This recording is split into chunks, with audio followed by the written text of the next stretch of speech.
views and opinions expressed in this program are those of the participants and do not necessarily reflect the views of BronxNet or the program underwriters.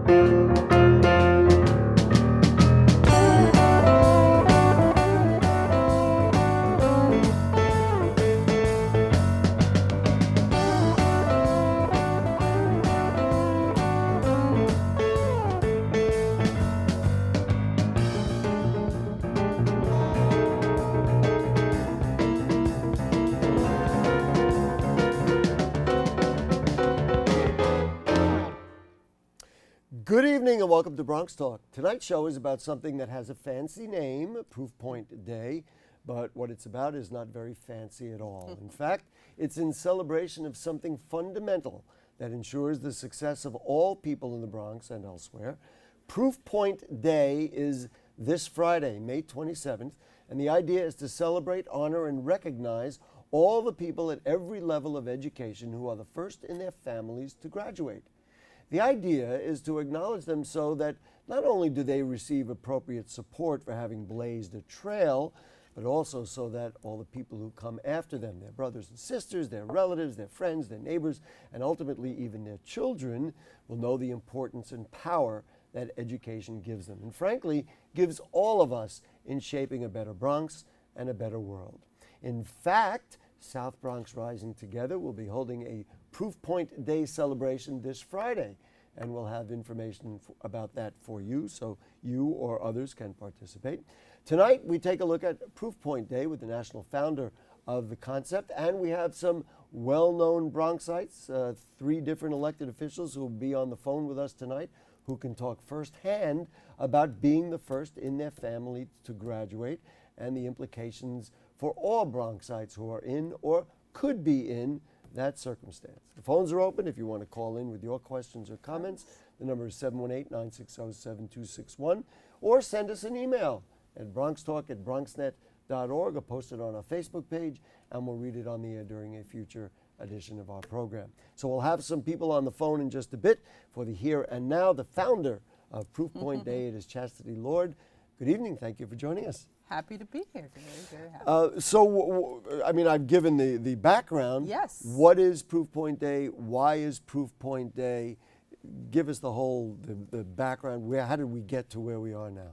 Well, Proof Point A is a national campaign, and ultimately what we want to do is change the way that first-generation college graduates are thinking about their identity. College isn't something you just get through. It's something to be celebrated and recognized. And it's the last Friday of May, annually every year. And this is the 3rd year. And it's called Proof Point because it's a technical term, a scientific term. It's evidence that something has been done before. And if you think about it, in our country, there was a time when we engaged with education as an investment and not just an expense. We did things like the GI Bill, Pell Grant, Stafford loans. I love to say that we behaved magnificently. And can you imagine us doing that today without the word entitlement being associated with it? But it's that type of investment that has produced these amazing first-generation college graduates. We often know about the First Lady of the United States, Sonia Sotomayor, Supreme Court Justice. There's Vernon Jordan. There's Ursula Burns, CEO of Xerox. Howard Schultz, CEO of Starbucks.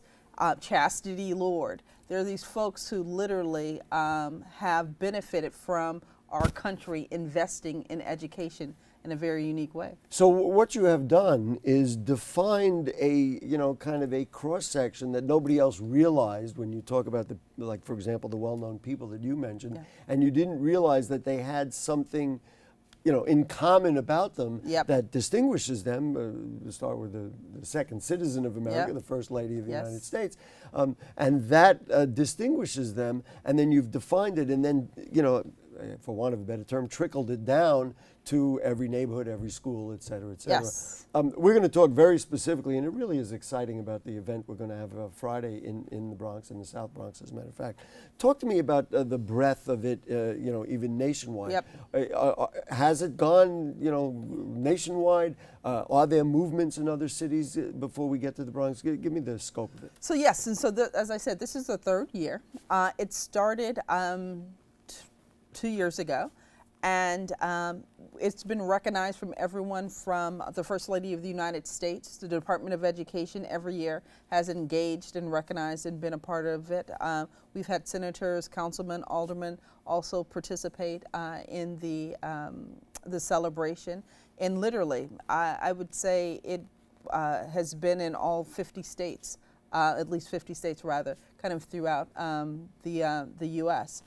In particular, though, is that how it shows up in each of those different communities are deeply reflective of that particular community. Ah, you mean they don't all do it the way we do it in the Bronx? They do not indeed. In fact, what we're going to talk about a little later, the Friday celebration, is unique to the Bronx. I know on the West Coast last year, there was a Proof Point Day kind of mob, kind of dance scene. In Tulsa, Oklahoma, the Bank of America building was lit green. And so there's different ways that folks have actually signed on to celebrate this particular day. And everybody interprets it in their own way. Yes, and that's the whole thing. So it's authentic, it's reflective of the nuance and the leaders within that community. There's something really powerful when we start to understand things about a person's identity that aren't oftentimes a part of their resume. And that's ultimately what influences moving somebody from first generation, moving somebody from matriculating to college to persisting and graduating. The ability to see yourself in someone else and to normalize the possibility there. I mentioned some of the things that I was thinking about Yep. at the top of the show about why it's important. But for you and for the individuals involved and the implications of it, why is it, aside from the particulars that Yep. you talked about when you founded it, why is it important to celebrate and acknowledge people, who are first in Yep. their families to graduate?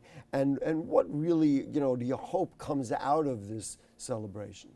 So there's two things. I always like to kind of paint a visual. In our country, typically when someone runs a marathon, they put a sticker on their car. And I love to say, heck, people run half a marathon, they put a sticker on their car. And it's funny, but it represents something that took them outside of themselves. It represents discipline, their ability to wake up every morning and do what needed to be done to train for this race. Those same tenets, in a lot of ways, represent what it takes for a first-generation college student to matriculate, to persist and graduate from college. And we need to be more visible and vocal about that celebration, to be about that accomplishment. Because one of the things that influences and makes something possible is proximity. And the more that young people, whether you're 50, whether you're 25, whether you're 18, when you can walk around the Bronx and understand that this person is first in their family to graduate from college, that proximity normalizes your ability to do it too. It breaks it down, and it makes it feasible, makes it doable. And there's something about being able to see yourself. It's really hard to dream things that you don't know are possible, but when you start to normalize the possibility that the same way that someone runs a marathon that sits at your Thanksgiving table, the same way that you find out there's a bunch of first-generation college graduates who go to your local bodega or whatever, all of a sudden it's like, wait a minute, this too can be a part of my identity. It's something to be celebrated. They're real heroes and sheroes. There's no doubt about it. And in fact, the 3 elected officials who we're going to have Yep. on the phone each have a different story. And I'm not Yep. going to tell you what that is. In fact, we'll be joined by Assemblyman Michael Blake in just a moment. But for me, it comes down to something that and I know the people at South Bronx Rising Together, and I frankly participate in that program very frequently. But what they're very, very interested in is a simple role modeling. Yes. If you did this, if you achieved in this way, Yes. then somebody else can. Before we talk to the Assemblyman, do you have a sense of how many? How many there are? City, Bronx, city, country, anything? There's a couple of things. So for first-generation college graduates that attend college every year, it's about 20% of folks who are heading off to college every year So will be that's the way you would look at yes it. would be I the see. first in their family to graduate About from college. 20%. However, if you think about how many of those students are likely not to graduate, it moves down into the single digits. Well, and then I would like to go the other way and say in the Bronx, where we have many immigrant families Yes. and people who Yes. came to Yes. the United States Yes. specifically for educational Yes. opportunity, that would be another thing.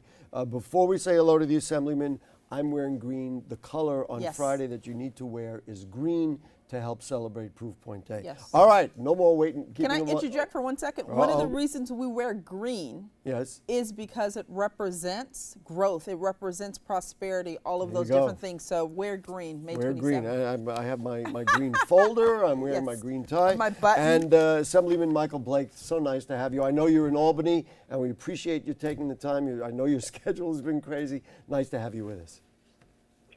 Always good to be with you, Gary. Thank you so much. Talk to me just about your own situation. When I contacted you and asked you if you were, in fact, the first in your family to graduate, tell me a little bit about your educational history and how it came to be that you are and were the first to graduate. You know, I born and raised in the Bronx. You know, went to PS 79, 118 in Dewitt Clinton High School, and I had a chance to leave from here and go to the Medill School of Journalism at Northwestern University. You know, first one in my family to go to college and graduate from college. An incredible and transformational opportunity to open up so many doors. And so when we started talking about, you know, the opportunity around Proof Point Day and to convey to so many others about being the first in your family to go to college and the impact that it has and opens up many other doors, I became very excited about it. We have no idea the impact that happens by us graduating. It goes beyond just us. It's generations that see us and then start to think that they can also go to school themselves. In terms of actually doing it, and I am not. I have an older brother, and he went to school prior to my going to college. Were you aware, or did you say, gee whiz, I am the first, like while it was happening? Or did like one day you look back and say, well, look at that, I was the only one who did it? Or for you and your family, was it a really kind of a big thing for you to be the first in your family to graduate?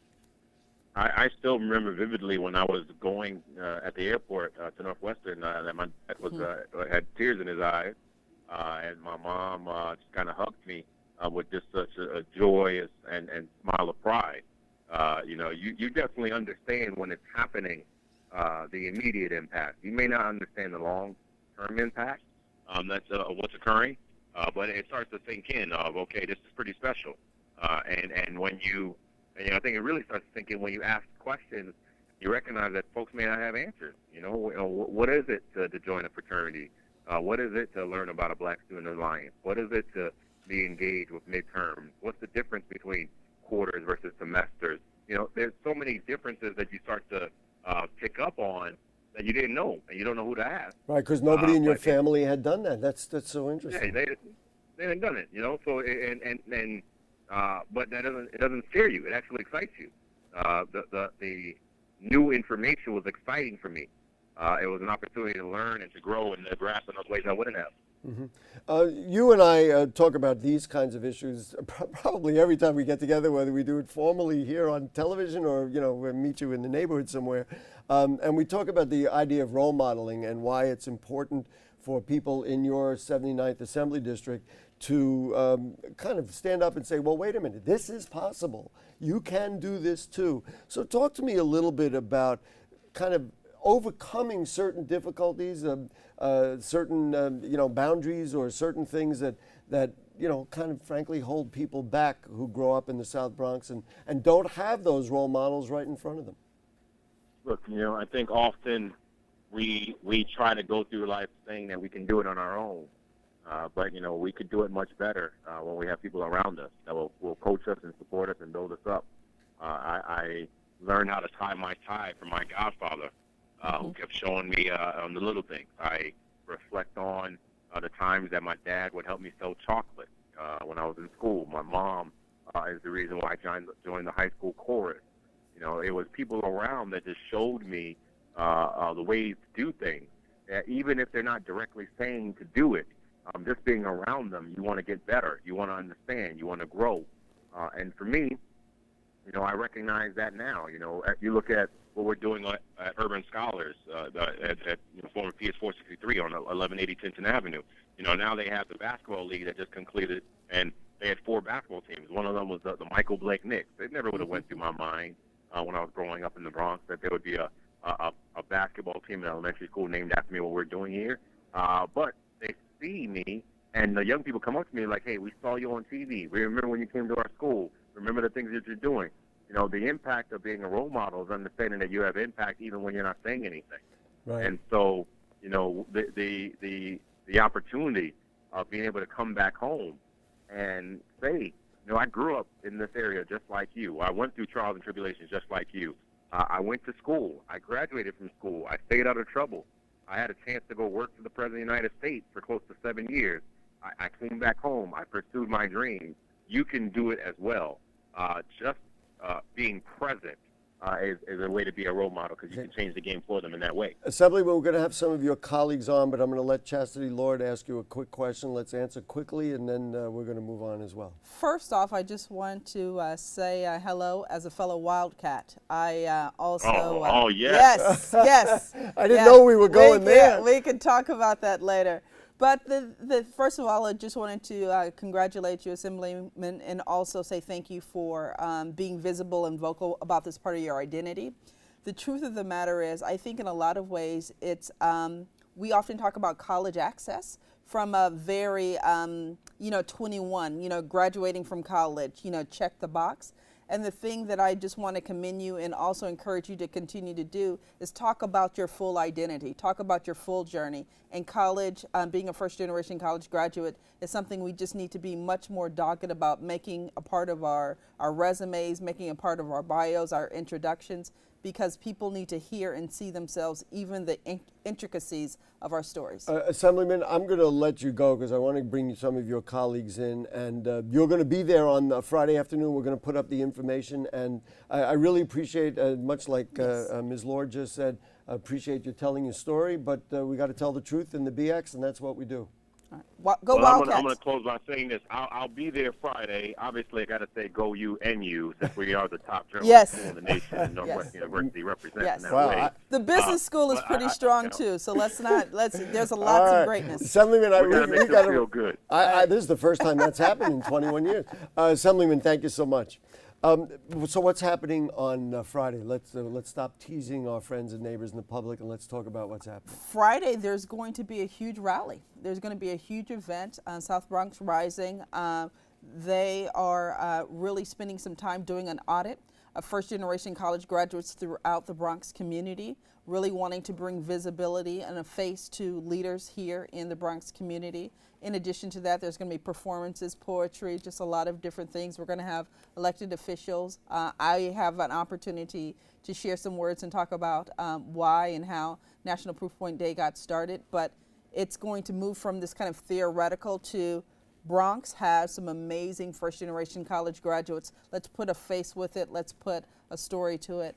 One of the things I know that they're working on, which really is exciting, and hopefully, if we can fit it in, things are moving kind of quick. That they're looking for people in the Bronx who are the first in their family to graduate to tell their story, and that is part of kind of an unseen or an unknown legacy in the Bronx that we actually have. But so that's almost like the groundwork on it. Council Member Rafael Salamanca from the 17th District, good evening. Thank you for joining us, sir. Gary, how are you? Thank you. I'm doing well. Now, each person who I've come in contact with who tells their story has a different one. Your story, your educational story, is a little bit different from, let's say, Assemblyman Blake, who was just on, but it's also ongoing. Why don't you tell us about your particular first generation story? Yeah, so Gary, I was born and raised in the South Bronx, Hunts Point, and Longwood community. I went to CS 150, I went to IS 158, and I went to Alfred E. Smith High School. I didn't get to finish Alfred E. Smith High School. I ended up getting my GED, and after that, I went to Captain Gibbs Technical School. And I started working for a healthcare ministry, a healthcare organization. And then I went to Monroe College, where I got my associate's degree in business administration.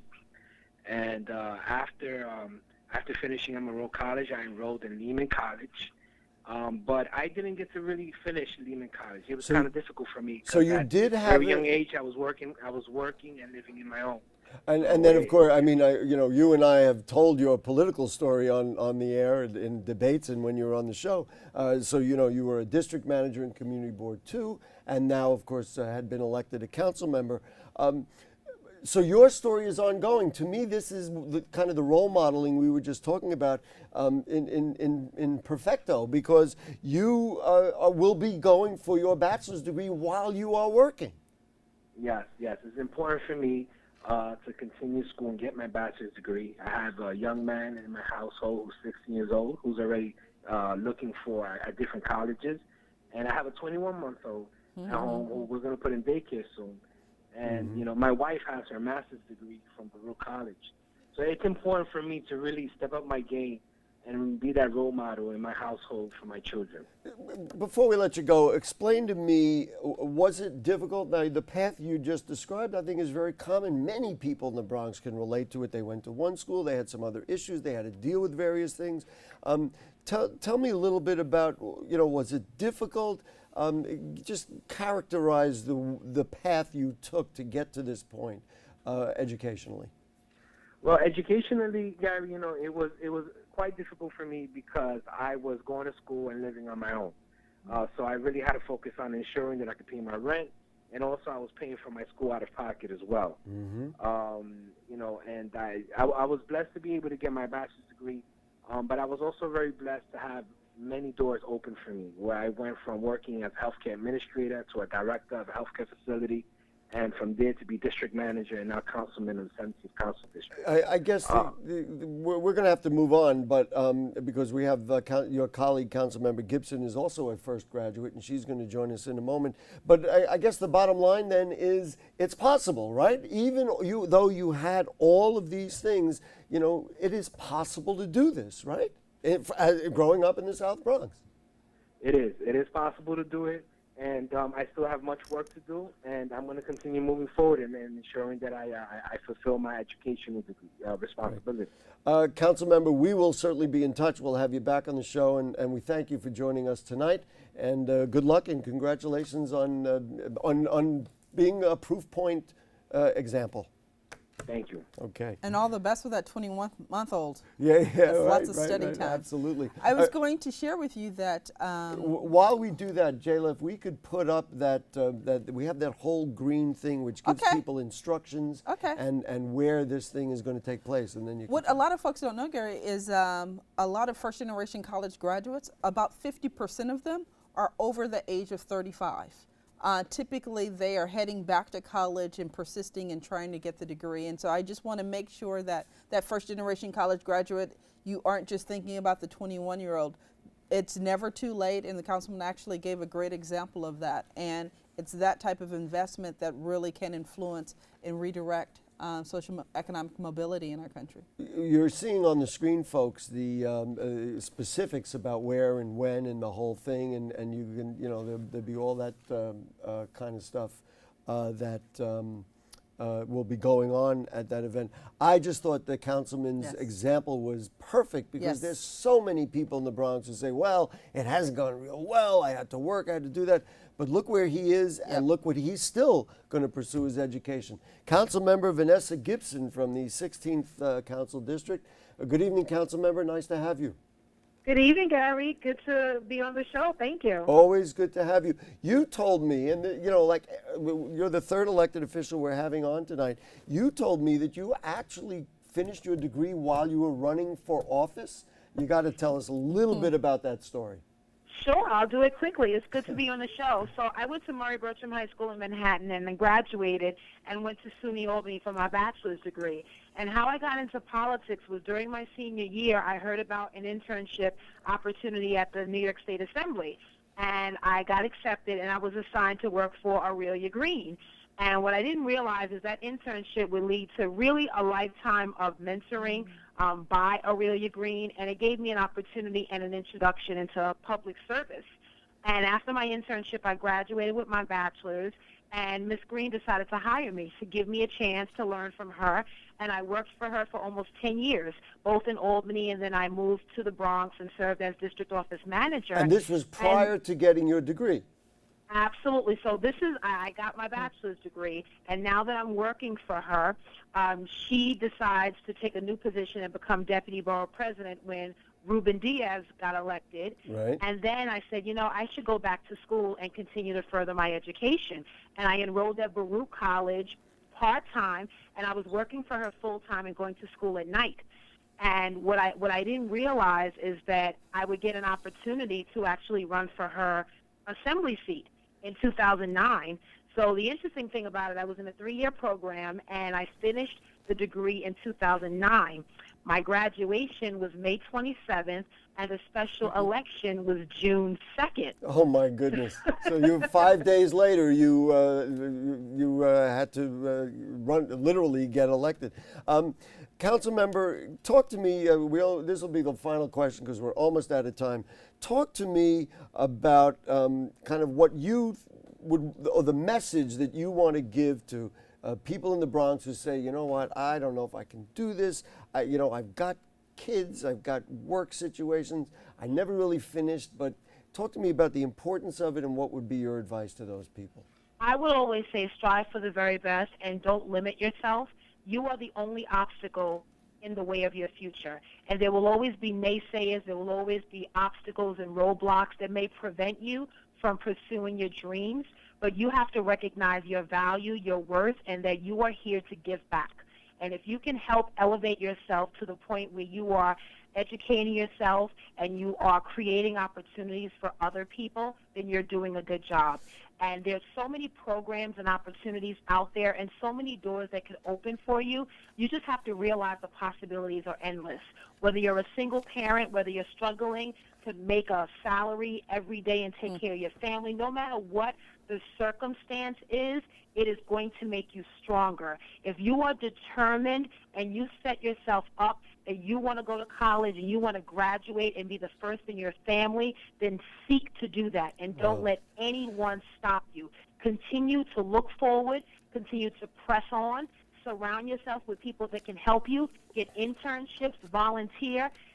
Draw yourself to people that can help you so that you can elevate yourself as a person. Council member, that is the final word. Yeah, I was going to applaud. I'm preaching. That's how you got the job, I guess. I don't know. Council member, I'll see you around town, I'm sure. Thank you so much for embodying the best of the Bronx and what we're doing. All right. That was fabulous. Jayla, maybe we could just put that information up before we run out of here so people will know where and when and all those kinds of things.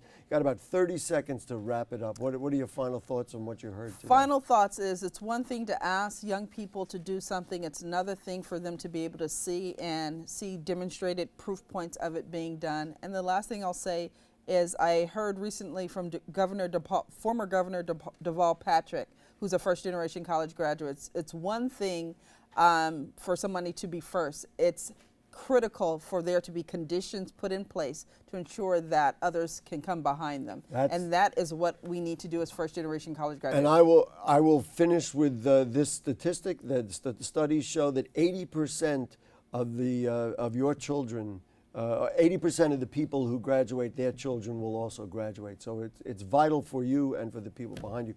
Chastity Lord, thank you so much. We'll see you out there Friday afternoon. Wear the green on Friday.